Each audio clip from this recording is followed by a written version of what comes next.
আমি শুধুমাত্র আমার সহ-আলোচক সাইফ মোস্তাফিজের একটি কথা বলতে চাই।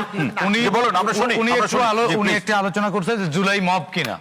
হ্যাঁ, আপনাকে একটু বলি, মব জাস্টিস এবং মব ভায়োলেন্সের মধ্যে পার্থক্য আছে। জুলাই ছিল মব জাস্টিস, যে আমি আপনাকে আমি যেটা বলেছি আওয়ামী লীগের লেন্সে, আমাকে একটু বলতে দেন। আমি বলেছি আওয়ামী লীগের লেন্সে, আওয়ামী লীগের লেন্সে কেউ দেখে না। আওয়ামী লীগ যখন গভর্নমেন্টে ছিল তারা ডেফিনিশন দিয়ে বলেছে এটা মব। ইনসাফ যখন কেড়ে নেয় তখন সম্মিলিত জনতা প্রতিবাদের মুখে যা যা করে সেটাকে মব জাস্টিস বলে। এটা হচ্ছে কাম্য।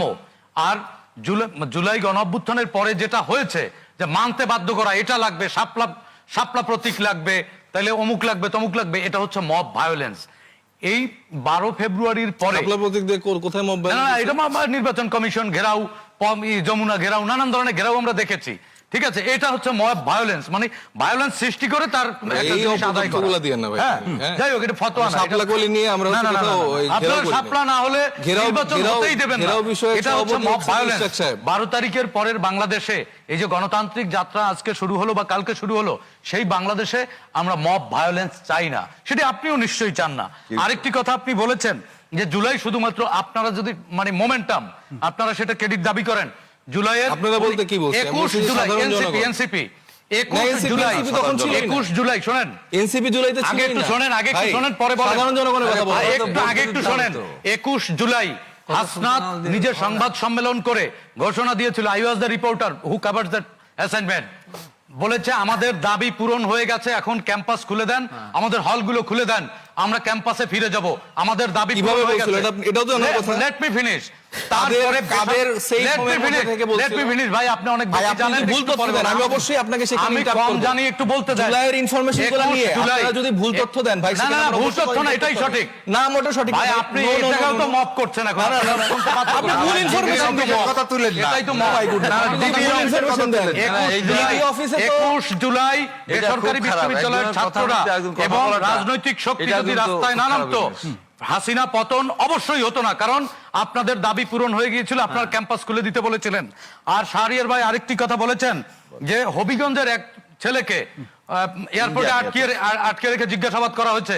আমি এর তীব্র নিন্দাও জানাই এবং একই সাথে সমর্থনও করি।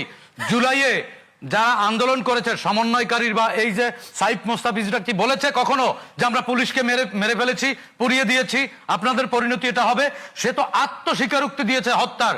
একটি রাষ্ট্রে যখন আইনের শাসন থাকে তখন অবশ্যই এটার জবাবদিহিতা করতে হয়। প্রকাশ্যে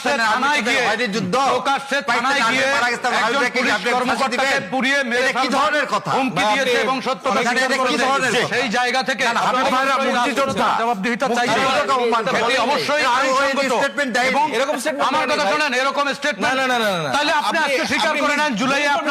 পুলিশকে মেরেছেন,